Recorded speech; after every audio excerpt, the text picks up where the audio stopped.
Olá a todos, vamos gravar mais uma videoaula intitulado Avaliação da Aprendizagem.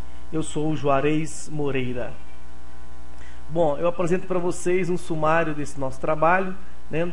Então vamos falar sobre avaliação tradicional, progressista, a diferença entre uma e outra, a educação em um enfoque tradicional, tecnicista, libertadora, progressista, e como se avalia em cada uma dessas tendências. E vou apresentar também uma classificação da avaliação, de acordo com Bloom e colaboradores. Essa classificação de avaliação é muito conhecida como modalidades de avaliação.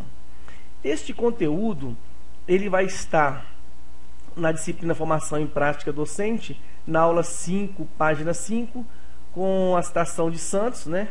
Como se fosse um autor que trabalhou essas questões. Na disciplina Planejamento de Ensino e Avaliação, ele se encontra na parte 2, aula 2, página 1, e recebe a citação de Santana. Na Didática para Educação Básica, na aula 10, página 3 e 4, com aí uma citação de Hoffman. E na Didática para a Universidade, na aula 7, página 7. Então é um conteúdo de comum interesse de meus estudantes. E ao final eu vou apresentar umas sugestões de atuação.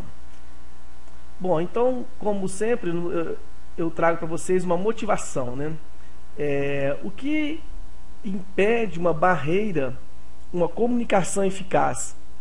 Então tem alguns pontos que eu gostaria de trazer para vocês, para que vocês possam ouvir, trabalhar esse vídeo com a mente aberta. E eu costumo dizer que a nossa mente é como um paraquedas, só funciona aberta. O número 1 é sobrecarga de informações. Às vezes, nós somos incapazes de ordenar porque tem um volume muito grande de informação. Autoconceito, aceitamos as informações que confirmam nossa crença e negamos as que contrariam. Fonte, acreditamos mais nos portadores de status. Localização física, a distância ela diminui um pouco o poder de comunicação. E por último, a defensidade, que é indivíduos que se sintam ameaçados, dificultam o entendimento mútuo. Então eu quero que vocês recebam essas informações de braços abertos, de coração aberto, para que a gente possa prosseguir em nossas aulas. Vamos ver agora então os fatores mentais da audição. São 4 fatores mentais da audição. Então nós temos o fator primeiro, a indiferença, o fator segundo, a impaciência, o terceiro, o preconceito, e o quarto, a preocupação. Então a questão da indiferença os homens têm necessidade de serem ouvidos. Então as pessoas procuram divãs para quê? Para ser ouvido. Então a gente tem essa necessidade. Então nós temos que ouvir o outro atentamente. E a impaciência. Nós ouvimos mais depressa do que falamos. E muitas vezes a gente fica impaciente com a fala do outro. Eu mostrei um vídeo para um amigo que também é meu aluno de um dos cursos, enquanto eu projetei a lâmina, ele não me ouviu, ele começou a ler mais rápido. Olha que interessante. E o preconceito, né? Ouvir é um ato voluntário e crescente. E o preconceito, ele é como se fosse um piloto automático. Lembram lá do hábito? Então, isso atrapalha um pouco a audição. E a preocupação, né? Porque o que ocorre com a preocupação? É uma ocupação anterior, né? Então, a atenção presa a uma ocupação antecipada não será possível ouvir. Então, deixe fluir, vamos deixar fluir a nossa comunicação. Esse é um autor, David Kolb, que é muito interessante procurar saber, que ele cunhou alguns testes para estilos de pensamento, e em um outro momento nós podemos trabalhar essas questões. Eu trago ainda para vocês as 5 leis do bem-estar. A primeira lei é: se você gosta de uma coisa, aproveite-a. A segunda, se você não gosta de uma coisa, evite-a. A terceira, se você não gosta de uma coisa e não pode evitá-la, mude-a. E a quarta, se você não gosta de uma coisa, não pode evitá-la e nem tem como mudá-la, aceite-a.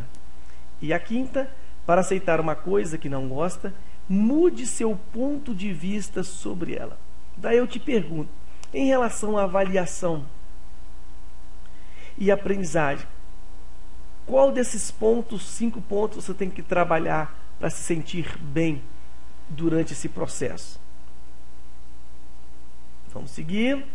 Então, antes de iniciar os nossos momentos mágicos, né, que nós estamos aqui num processo de aprendizado, eu digo para você assim, interrompa, não se envergonhe. Óbvio que você não pode me interromper nesse momento, mas você pode interromper no fórum de dúvidas, questionando essas informações, solicitando o esclarecimento ao professor e ao colega. Porque eu sempre digo, não nascemos sabendo, e muito mais que aprender, nós precisamos desaprender.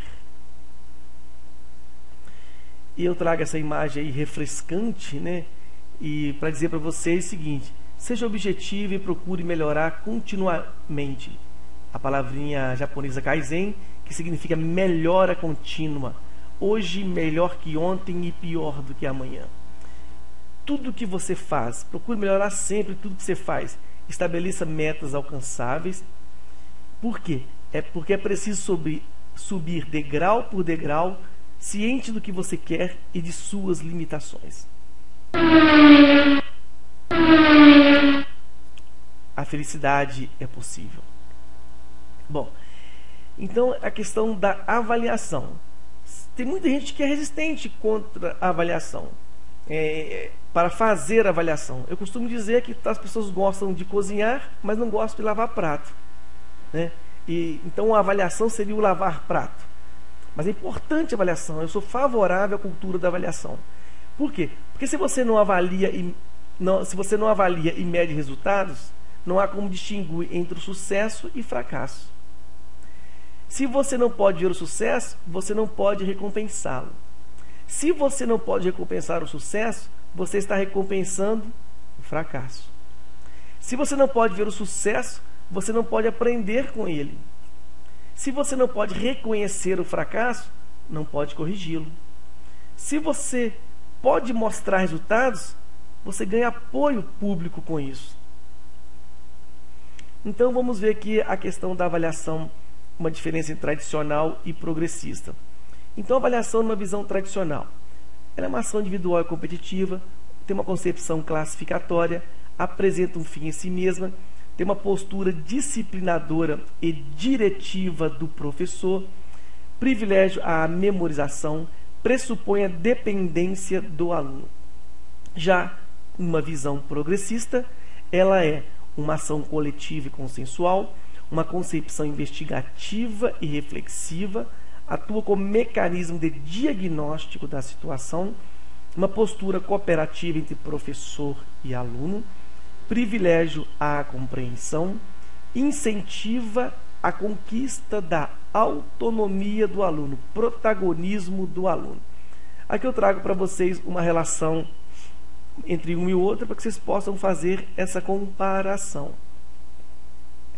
Então vamos ver a educação em um enfoque tradicional, tecnicista, libertador, progressista.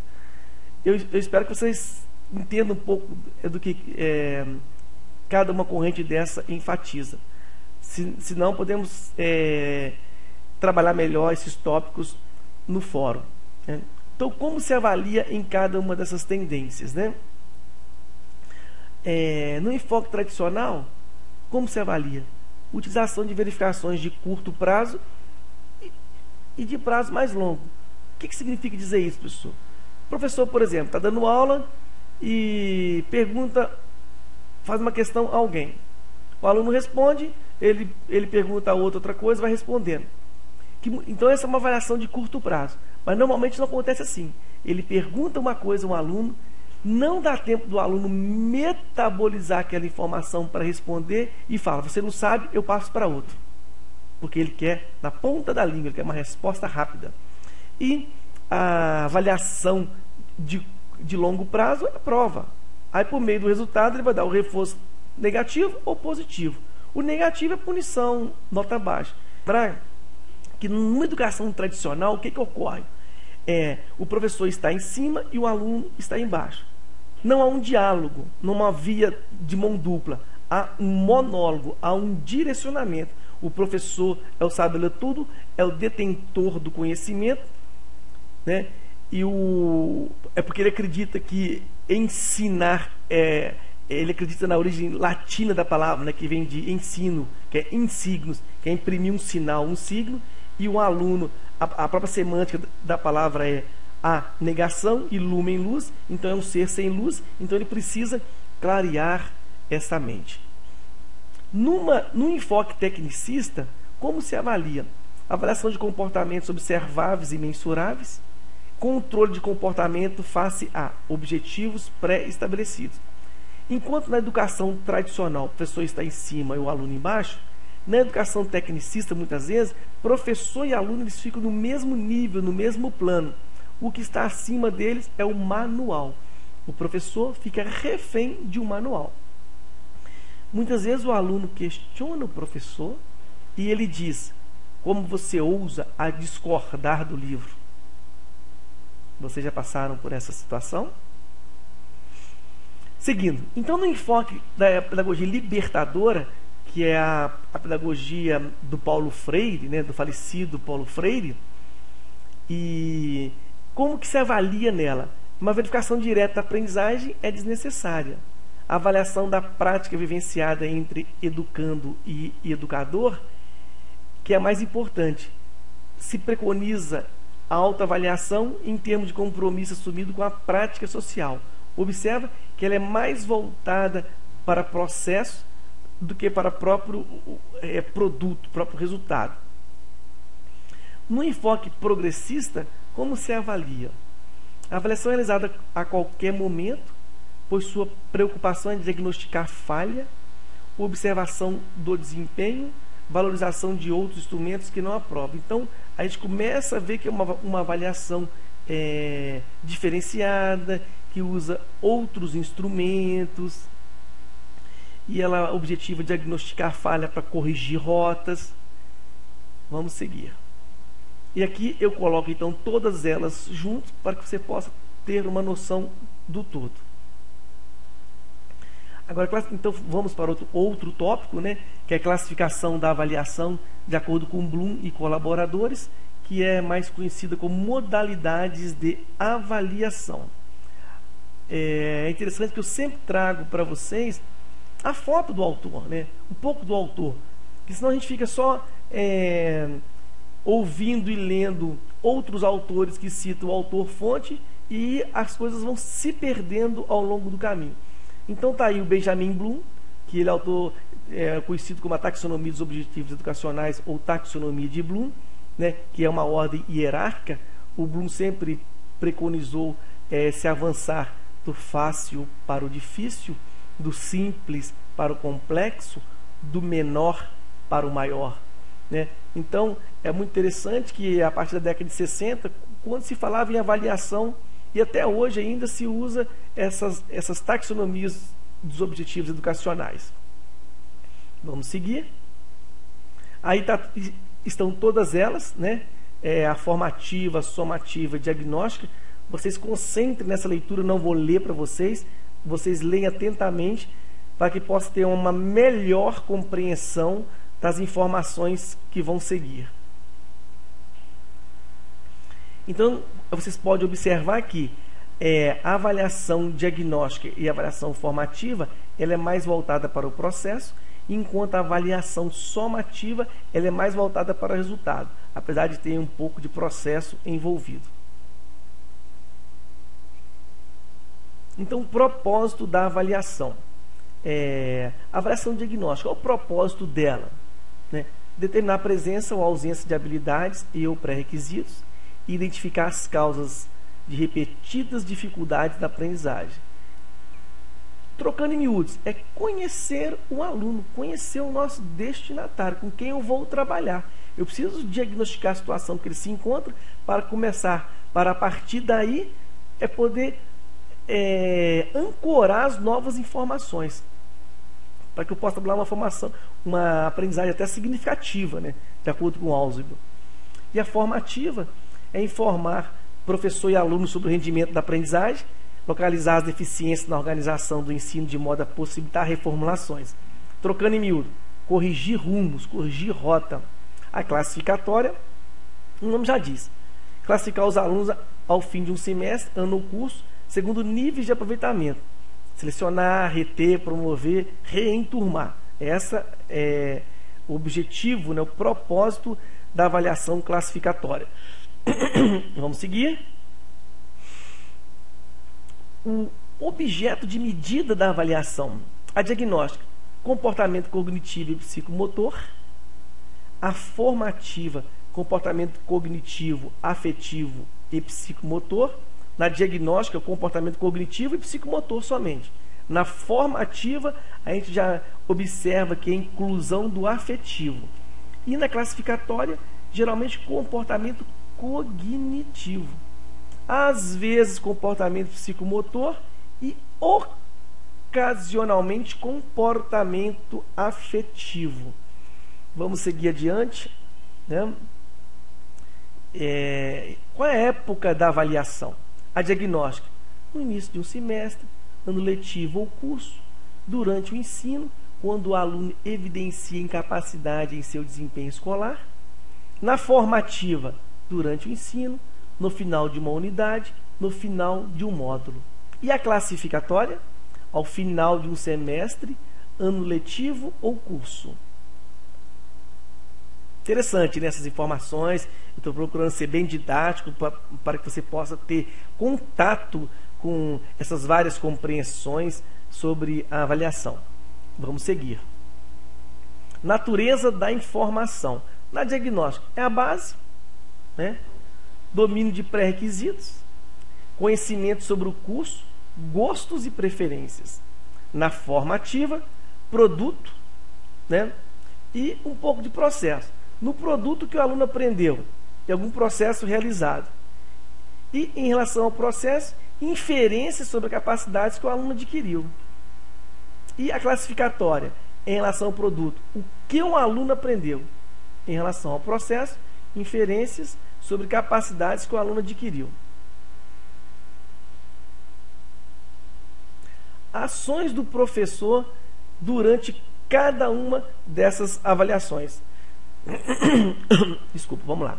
A diagnóstica: enturmar, reenturmar, nivelar, recuperação paralela, mudar, alterar currículo, programa. Então observe, se eu não diagnostico, como que eu vou saber em que nível está o aluno? Como que eu posso fazer esse nivelamento com ele e com o outro, né? E quando eu não sei o que ele me traz previamente, eu vou estar trabalhando um conteúdo que muitas vezes vai estar girando no vazio, né? Ele não vai ter uma ancoragem e o aluno não vai aprender. Na formativa, prosseguir ou alterar o ritmo ou o nível do curso, uma revisão ou recuperação geral e uma recuperação individualizada. E a classificatória: aprovar o aluno, recuperar alunos que não atingiram objetivos, né? Reenturmar alunos, rever programas e materiais. Vamos seguir. Então, os instrumentos de avaliação, né? Eu lembro a vocês que nessa daqui são as ações do professor, né? Que eu acabei de trabalhar. Aí eu pergunto, e quem não gosta de avaliar? Como fica todo esse processo? E quem é resistente a esse processo de avaliação? E quem não concorda com esse processo de avaliação? Eu falo isso, né? Porque em nossos fóruns aparecem nuances nesse sentido. Então eu proponho um repensar de ações, um repensar de conteúdo, uma mudança de hábito e, porventura, uma mudança de comportamento. Vamos seguir. Os instrumentos de avaliação: diagnóstico pré-teste, teste padronizado de rendimento, teste diagnóstico, ficha de observação, outro instrumento elaborado pelo professor, né? Porque ninguém melhor do que o professor para saber o que o aluno precisa de ter de conhecimento prévio para seguindo em sua disciplina e obter êxito ao final. Na formativa, instrumentos especificamente planejados de acordo com os objetivos propostos. Observa que a avaliação ela está aqui vinculada a objetivos. Isso é interessante, que no final eu vou trabalhar um pouco essa questão. E a classificatória: exame, prova ou teste final. Uma colega nossa colocou no fórum: poxa, professor, eu preciso de ser examinado. Isso significa que vocês não confiam na gente. Se vocês não confiam na gente, tem que nos examinar. Quem é que vai confiar? Então, a gente precisa de ter esse feedback de toda essa fase de diagnóstico, formativo e classificatória. Vamos seguir. Sugestões de atuação. Então vamos lá. A modalidade de avaliação, como é mais conhecida, essa taxonomia de Bloom, eu trago aqui para vocês, antes da ação de formação, durante a ação de formação e depois da ação de formação. Antes da ação de formação, né, uma avaliação diagnóstica. A função: orientar e adaptar a sequência de formação mais adequada e centrada em quem?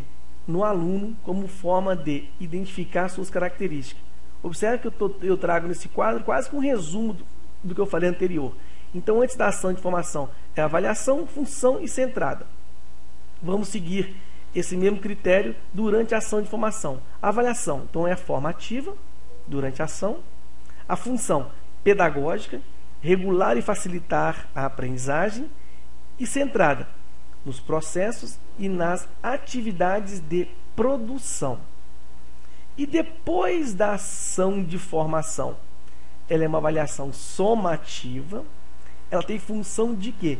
Verificar e certificar a aprendizagem, se realmente ocorreu a aprendizagem. E ela é centrada em quê? Nos produtos apresentados pelos alunos. É interessante, né, essa modalidade de avaliação e como ela está aqui bem delineada.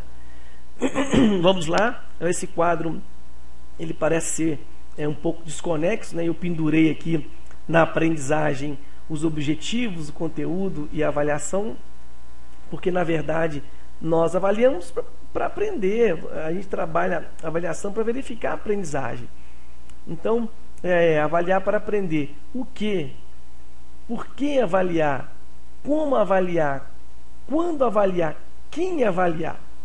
Então, muitas vezes, o que ocorre? Vocês podem observar que a avaliação ela está relacionada com conteúdo, conteúdo com avaliação, a avaliação com objetivo, objetivo com conteúdo, conteúdo com objetivo e objetivo com avaliação. Então, isso tem uma interpenetração. Porque muitas vezes você coloca lá um objetivo lá no seu plano de ensino e faz uma avaliação totalmente desvinculada do objetivo. Aí não é nem uma avaliação, é um exame mesmo, é algo excludente. E sem uma conexão com o que você trabalha inicialmente, que são os objetivos a alcançar. Então, dentro da avaliação, eu trouxe esse quadro aqui, ó, com que avaliar conhecimento, como avaliar inovação, com flexibilidade, com equidade, com justiça. O que avaliar? A aprendizagem, né? E os domínios da natureza humana, né? Que são os domínios cognitivos, afetivos, sociais. Quem deve avaliar? Professor, estudantes, avaliação, autoavaliação, heteroavaliação. Como nós podemos aprender a elaborar fichas, a entender um pouco essas formas de avaliação isso nós temos lá no conteúdo de vocês. Então vamos ver aqui. Ainda eu trago uma relação interessante entre objetivos e conteúdo. O que ocorre? O conteúdo está também relacionado com a metodologia, ou seja, com a forma de condução do processo de ensino-aprendizagem, né? Então nós temos lá, por exemplo, você pega todo o manual de didática, está lá. O ensino está subordinado a objetivos. Então, para quem não sabe se dirigir, nenhum caminho é bom. Para você alcançar esses objetivos, o que ocorre? Você lança mão de conteúdo. Porque quem não sabe nada não pode provar nada. E para você transmitir esse conteúdo, o que ocorre? Você lança mão de meios e modos de produção, de transmissão, desculpa. Então, e todos nós já tivemos professor que a gente fala assim, ele é muito bom, só que ele não sabe ensinar, não sabe sintetizar, não saber fazer. Ele é bom para ele conhece para ele, né? Então, e nós temos que avaliar toda essa trajetória, né? Todo esse processo e todo esse resultado, esse produto também, né? Então, aqui em relação aos objetivos, o que nós temos? Os objetivos têm que estar relacionados com os sociais, cognitivos e afetivos. Os sociais é a vivência, imposição. Os cognitivos, memória, inteligência, consciência. E os afetivos, atitudes, valores, criatividades. Então, esses três elementos, eles apontam o quê? Para um planejamento de propostas educativas mais amplas e coerentes com o meio, a cultura e a cognição. Então, observa que os objetivos eles têm que estar aqui relacionados com o conteúdo, e se você tem nos objetivos todos esses três objetivos cognitivos, sociais e afetivos, você tem que ter um processo de planejamento, um conteúdo visando atingir esses objetivos. E tem que trabalhar uma forma de avaliação coerente e compatível com esses objetivos e com a forma que você trabalhou também. Vamos seguir. Então, essa representação que eu fiz, ela nos leva a pensar o quê? Que métodos os professores empregam para dar forma aos objetivos e conteúdos? Como eles ensinam? Que metodologias os professores conhecem e que melhor se adaptam aos seus propósitos? E essa questão aí eu já falei anteriormente, né? Como a avaliação, na maioria das vezes, ela está desvinculada do processo de ensino e aprendizagem, ela está desvinculada dos objetivos, ela acaba servindo apenas para classificar o aluno, não tendo repercussão na dinâmica de trabalho em sala de aula. Pensem nisso. Então, considerando aspectos como feedback, flexibilidade, respeito ao ritmo individual do aluno, o professor, ao avaliar, deverá repensar o uso autoritário da avaliação, redimensionar o uso da avaliação, tanto do ponto de vista da forma quanto do conteúdo, alterar a postura diante dos resultados da avaliação, né? Porque um erro ele pode nos indicar muita coisa, e buscar a autoavaliação, estabelecendo com os alunos os objetivos a serem alcançados. Porque tem professor que fala assim, eu jamais dou autoavaliação, porque a avaliação é um poder do professor, né? Mas como eu digo aqui, repensar o uso autoritário da avaliação. Vamos procurar trabalhar com autoavaliação. O aluno, ele é a pessoa mais indicada para avaliar o seu rendimento. Pensem nisso. Pois bem, lancei a semente. Agora vocês serão os agricultores responsáveis para que ela se desenvolva e dê frutos. Um abraço a todos e a todas. Juarez Moreira.